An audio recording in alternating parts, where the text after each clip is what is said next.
할렐루야.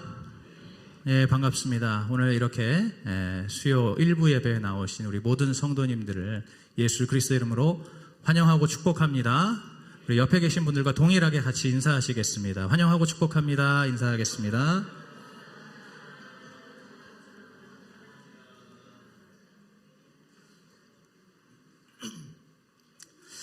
반갑게 인사하셨나요? 여러분 가끔씩 이렇게 교회에서 인사하라 그러면은 좀 힘들 때 있으시죠? 예가 대답이 나오네요. 네. 사실 저도 그렇습니다. 저도 가끔씩은 우리 옆에 분들과 뭐 전후좌우 함께 인사하겠습니다 그러면 때로는 좀 굉장히 너무 쑥스럽고, 그렇게 교회를 오래 다니고 우리 성도님들을 또 잘 이렇게 알고 있고 또 목사임에도 불구하고 그게 좀 때로는 쑥스럽고 힘들 때가 있어요. 그런데 저희가 그럼에도 불구하고 이렇게 우리 예배 안에서 또 서로 인사하고 축복하는 것이 바로 오늘 설교의 제목처럼 우리에게 허락하신 이 공동체를 세워나가는 작지만 소중한 일임을 믿으시기 바랍니다.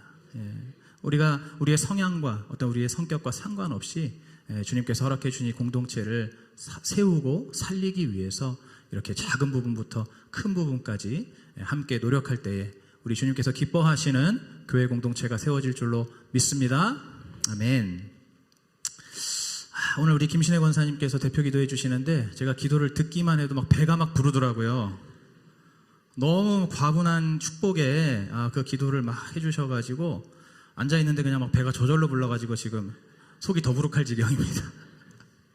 너무나 감사하고 찬양의 은사뿐 아니라 말씀의 은사가 더 커지도록 열심히 기도하고 노력하겠습니다. 우리 권사님께서 또 기도 중에 이런 말씀해 주셨어요. 오늘 주님 주시는 말씀을 통해서 우리가 기뻐하고 즐거워하게 해주십시오라고 이렇게 기도하셨는데 사실 제가 좀 뜨끔했습니다. 왜냐하면 오늘 준비한 이 설교 말씀은 저희가 그냥 듣기에는 그렇게 기쁘고 즐겁지는 않거든요. 이게 모세한테 막 혼나는 그런 말씀이다 보니까 조금 제가 이렇게 뜨끔했지만 그래도 이 말씀을 통해서 우리의 영혼이 강건해지고 또 우리의 영혼이 새롭게 될 수 있다면, 우리의 믿음의 발걸음이 새롭게 나아갈 수 있다면 그 가운데 참된 기쁨과 즐거움이 있을 줄로 믿습니다. 아멘. 자, 오늘 제목이 우리는 공동체입니다 라는 설교 제목인데요.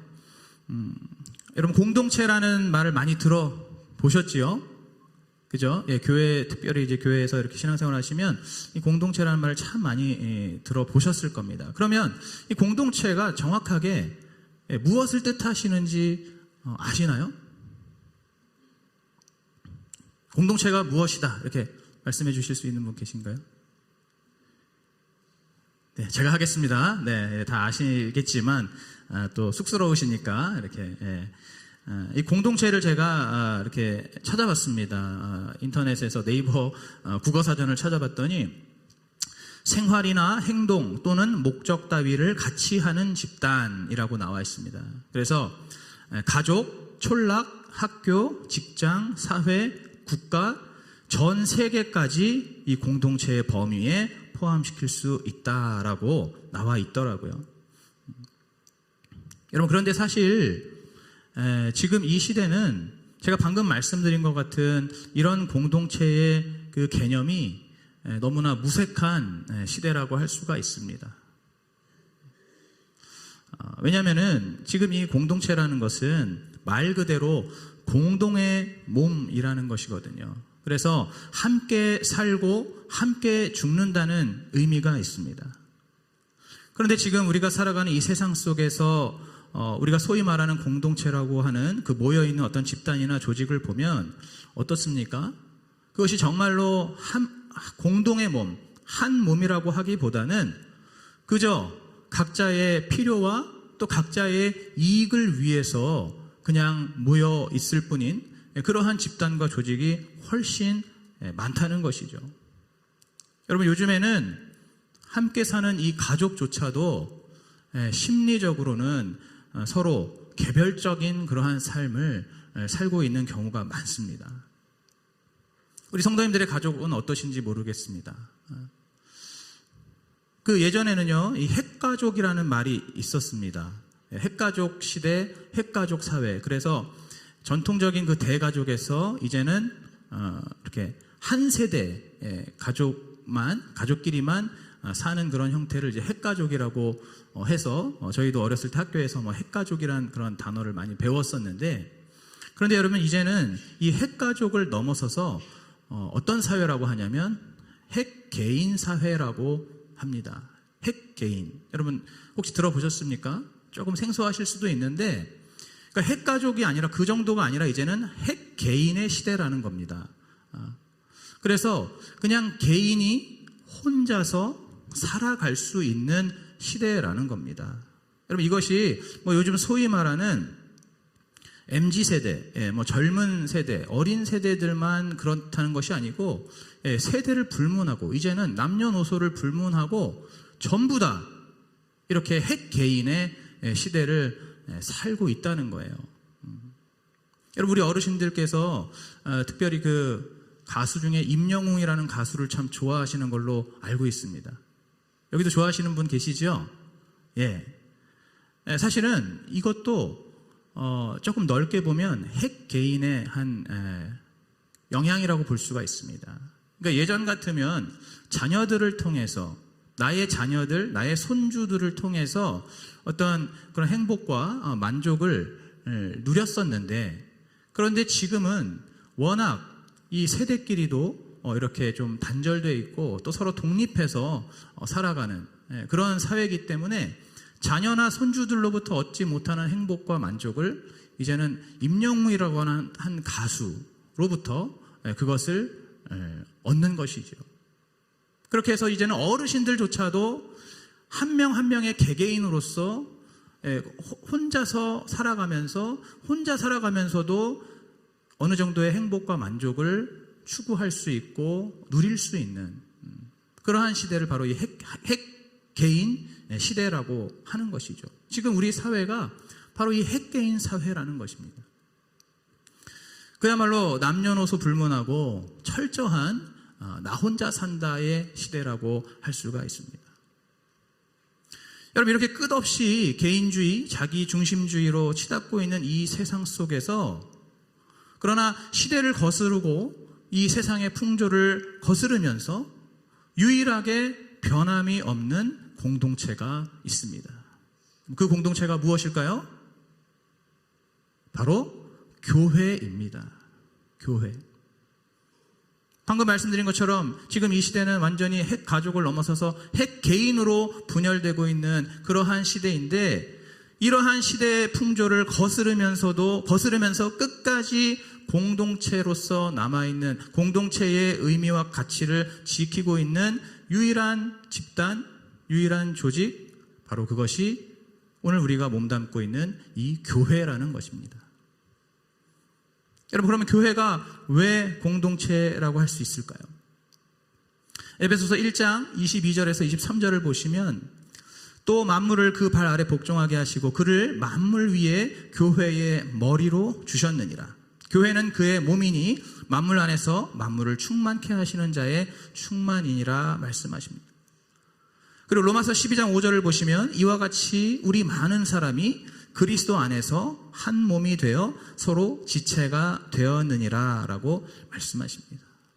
바로 교회가 공동체인 이유는 예수 그리스도께서 머리가 되시고 교회는 그분의 몸이기 때문입니다.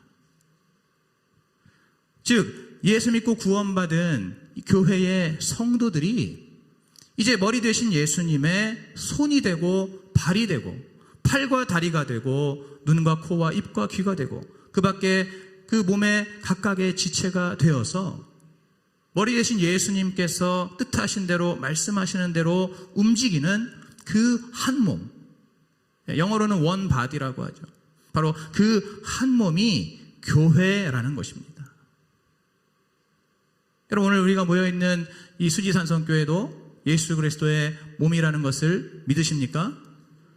우리는 그냥 개별적으로 각자 도생으로 신앙생활하는 그러한 개개인이 모여있는 것이 아니라 우리 한 사람 한 사람이 어떤 분은 예수 그리스도의 손이고 어떤 분은 예수 그리스도의 발이고 어떤 분은 예수 그리스도의 몸통이라고도 할 수 있고 어떤 분은 예수 그리스도의 다리라는 사실을 우리가 믿어야 합니다. 여러분, 이렇게 교회만은 이 세상에서 유일하고도 또 우리 주님 다시 오실 때까지 영원토록 지속되는 그러한 진정한 공동체라고 할 수가 있습니다. 여러분, 그래서 우리는 바로 이 핵개인의 시대 속에서 정말 자기 중심적으로 개인주의적으로 치닫고 있는 이 세상 속에서 우리는 끝까지 이 교회 공동체를 잘 지키고 또 잘 세워나가야 할 그러한 사명과 의무가 우리에게 있다는 것을 믿으시기 바랍니다. 여러분, 교회를 그냥 다니시는 게 아니에요. 교회를 나를 위해서, 나 자신을 위해서 다니고 나 자신을 위해서 신앙생활하는 것이 아닙니다. 바로 우리의 머리 되신 예수 그리스도를 우리가 잘 모시고 섬기고 또 그 예수 그리스도의 뜻을 따라서 행하기 위해서 우리가 이 교회에 모여있는 그러한 지체된 그러한 가족이라는 것을 믿으시기 바랍니다. 여러분, 이렇게 이 한 몸을 이루는 이 공동체의 특징이 있습니다. 제가 계속해서 방금도 말씀드렸지만 바로 머리 대신 예수님께서 내리시는 명령을 잘 따르고 그리고 예수 그리스도의 그 마음을, 감정을 잘 헤아려서 그대로 행동해야 하는 것이죠. 여러분, 우리도 그렇지 않습니까? 우리의 머리에서 이제 아침이 되었으니 일어나야 한다라고 머릿속에서 생각이 딱 들고 지령이 딱 떨어지면 우리의 몸이 반응하잖아요. 따르잖아요. 아침에 피곤해도 이렇게 기지개를 펴면서 또 허리를 세우면서 일어나는 것입니다. 또는 우리의 머릿속에서 어떤 사람을 봤을 때 저 사람이 지금 불쌍하다, 지금 넘어져 있어서 굉장히 위험하고 불쌍하다, 저 사람을 도와줘야 한다라는 생각이 우리 머릿속에 딱 들면 우리의 몸이 그대로 따르는 것이죠. 그 사람에게 다가가서 그 사람을 일으키는 바로 그런 행동이 수반된다는 것입니다. 바로 교회 공동체가 그런 것입니다. 또 한 가지 특징은 말 그대로 한 몸이기 때문에 어느 한 부분이 다치거나 아프거나 또는 없어지게 되면은 몸 전체가 불편하고 고통스럽고 또 심지어는 목숨을 잃을 수도 있다는 것입니다. 여러분, 폐혈증이라는 그 병을 다 아시죠? 예를 들어서 손끝이나 발끝에 작은 상처가 났는데 그 상처에서 감염을 일으켜서 목숨을 잃게 되기도 하는 것입니다. 다친 곳은 그냥 손끝이고 그냥 발끝, 그렇게 참 사소한 부분인데도 그 다친 상처로 인해서 심하면 목숨까지도 잃을 수 있다는 것, 바로 그것이 한 몸의 특징인 것이죠. 바로 이렇게 예수 그리스도가 머리 되시고 또 우리가 그의 몸이 되는 이 공동체에서는 반드시 모든 지체들이 하나가 되어서 함께 움직임으로써 이 머리 되신 예수님을 잘 섬기고 또 잘 따라야 하는 것입니다. 오늘 이 본문을 보시면은 바로 이스라엘 백성들이 제가 말씀드린 이 교회와 같은 공동체를 이루고 있는 것입니다. 이들도 이제 하나님의 말씀을 따라서 이 12지파 모든 백성들이 온전히 한 몸을 이루어서 순종하면서 주님께서 명령하신, 약속하신 그 가나안 땅으로 들어가고 있었습니다. 그런데 갑자기 돌발 사건이 발생하는 것이죠. 이때까지 40년간 함께 이 광야를 지나서 이제는 그 코앞에 놓여있는 요단강만 건너면은 바로 가나안을 정복하는 것인데 갑자기 오늘 읽으신 본문처럼 르우벤 자손과 갓 자손이 우리는 이 요단강을 건너지 않겠습니다 라고 폭탄 발언을 해버린 것입니다.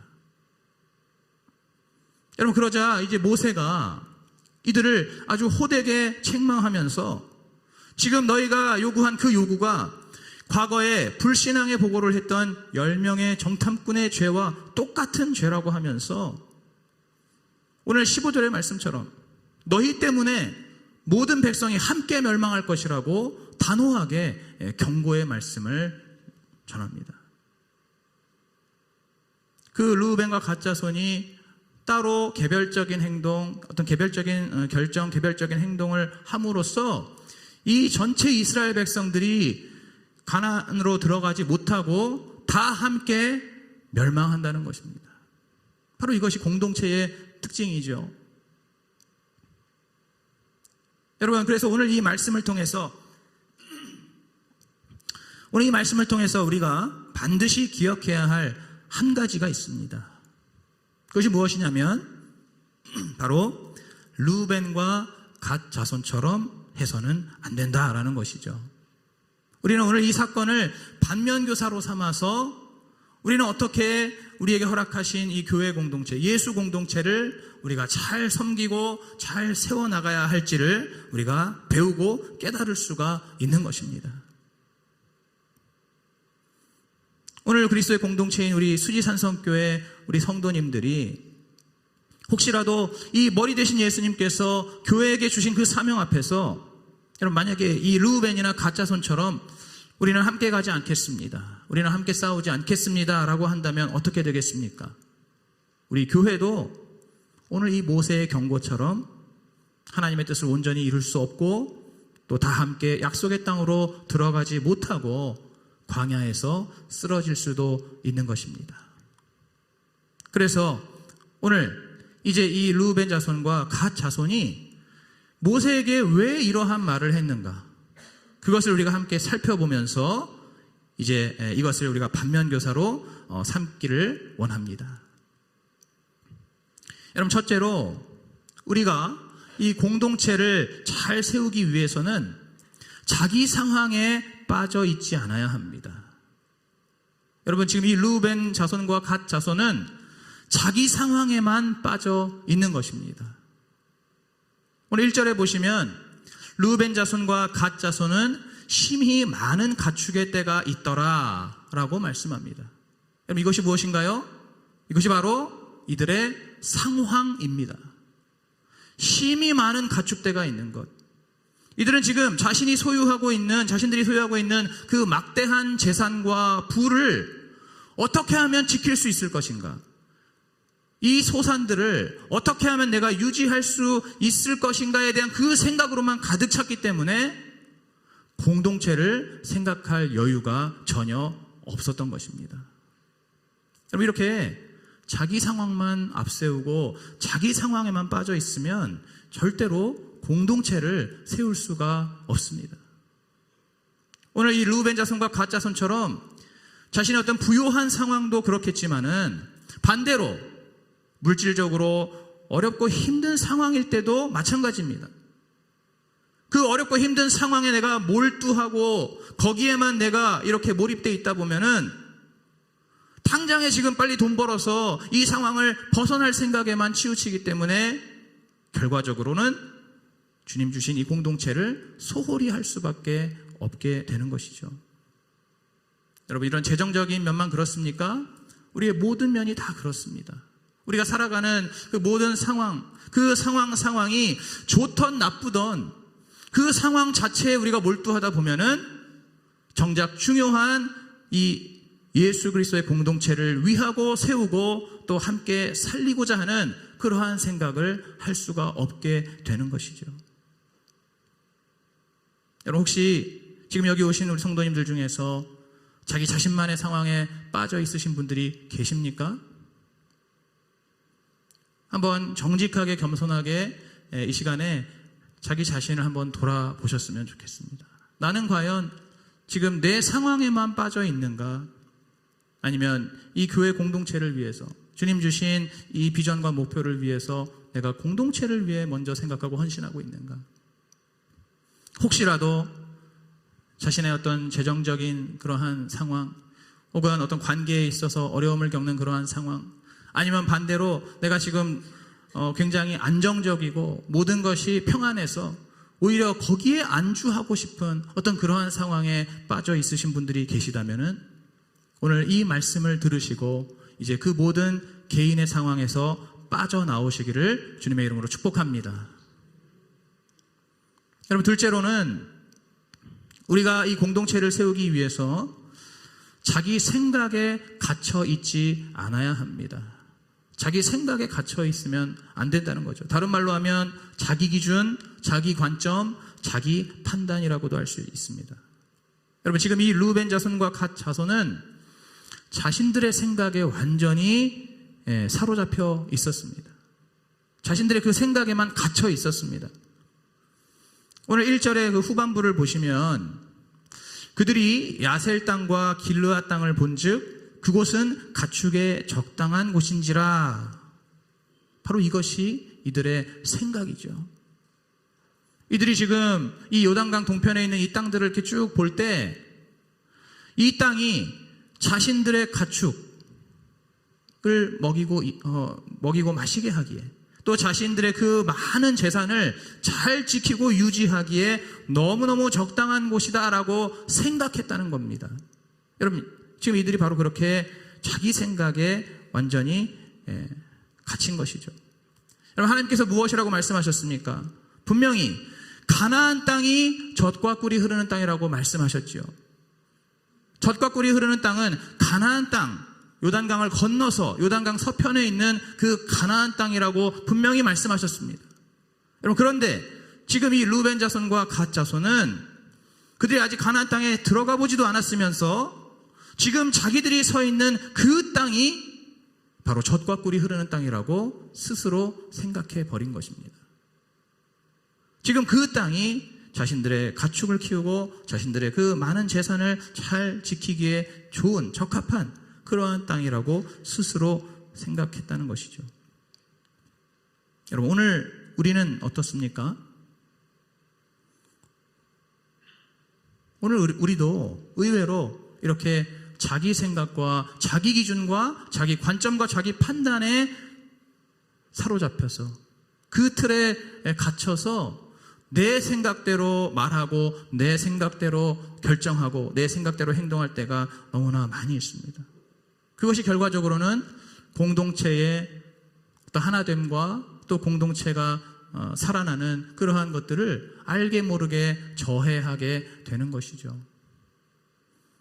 여러분, 제일 흔한 경우가 어떤 경우 있겠습니까? 우리 교회에서 혹은 여러분 속해 있는 부서와 기관과 교구와 구역에서 이러이러한 어떤 요구나 요청이 있을 수가 있습니다. 여러분, 그럴 때 우리가 제일 쉽게 제일 많이 하는 말이 무엇입니까? 저는 좀 부족해서 하기가 어렵습니다. 저는 좀 지금 시간이 없어가지고, 저는 지금 능력이 좀 부족합니다. 저보다는 이 어떤 다른 분이 하시면 훨씬 좋을 것 같습니다. 여러분, 이런 말씀들 많이 해보시지 않으셨나요? 저만 했나 봅니다. 우리 성도님들 워낙 믿음이 좋으셔서. 그런데 정말 실제로 우리의 신앙생활 속에서 이러한 말들 많이 한다는 것이죠. 여러분, 이러한 그 작은 말 한마디 한마디도 사실은 오늘 이 르우벤 자손과 갓 자손과 다르지 않은 그러한 생각으로 하는 것입니다. 저는 가나안에 가기보다는 그냥 지금 여기 있는 것이 더 맞는 것 같습니다. 이런 말과 똑같은 말이죠.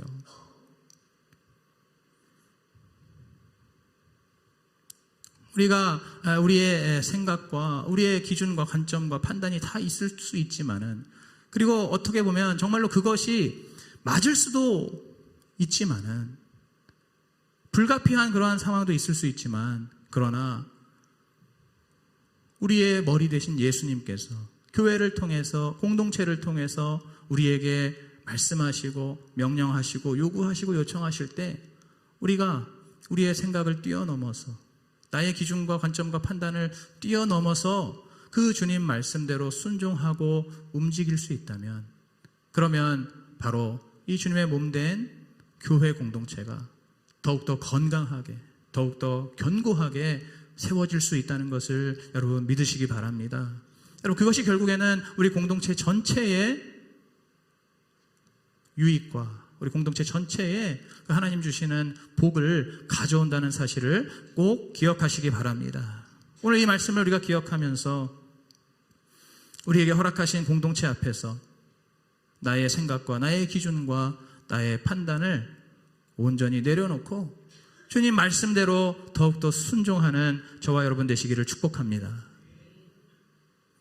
여러분, 셋째로 우리가 이 공동체를 잘 세우기 위해서는 바로 하나님의 말씀을 끝까지 붙들어야 합니다. 오늘 이 르우벤 자손과 갓 자손은 자신의 상황과 자신의 생각에만 함몰되어서 가장 중요한 하나님의 약속을 잊어버렸습니다. 그래서 오늘 5절 말씀처럼 이 모세를 향해서 이 땅을 당신의 종들에게 산업으로 주시고 우리로 요단을 건너지 않게 하소서라고 그렇게 쉽게 말할 수가 있었던 것입니다.